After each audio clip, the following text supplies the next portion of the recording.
Bonsoir, le flash de ce mercredi.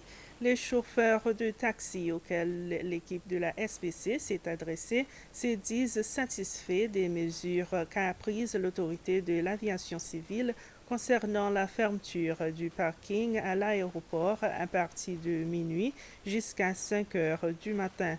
Ces mesures sont rentrées en vigueur de lundi le 20 mars. Comme a fait remarquer l'autorité, ces mesures sont temporaires et ne dureront que 3 mois. La commission électorale a l'intention de revoir le redécoupage des circonscriptions électorales. Aujourd'hui, le président du conseil de la commission et les chefs de direction ont rencontré le vice-président Ahmed Afif à l'Assemblée pour proposer un amendement à la loi électorale en vue d'effectuer cet exercice. Les membres de US accusent le gouvernement de vouloir faire cet amendement pour remporter les élections.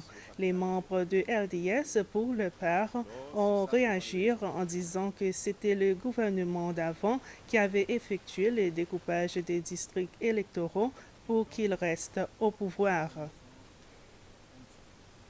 Les fournisseurs de services dans le secteur des services financiers ont eu l'occasion d'approfondir leurs connaissances sur l'importance de la loi de propriété bénéfique.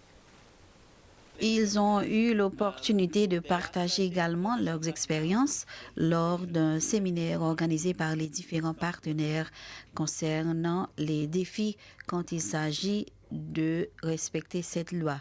Cette loi de propriété bénéfique a été adoptée en 2020, sous laquelle il est obligatoire pour les fournisseurs de services d'établir et de mettre constamment à jour les registres des vrais propriétaires des compagnies et des autres entités. Le président de l'Association internationale des services financiers des Seychelles, Marco Francis, dit que ce séminaire vient à bon moment maintenant que les règlements dans le cadre de cette loi font objet d'une révision. Et voilà, c'est la fin de ce flash. Merci de votre attention.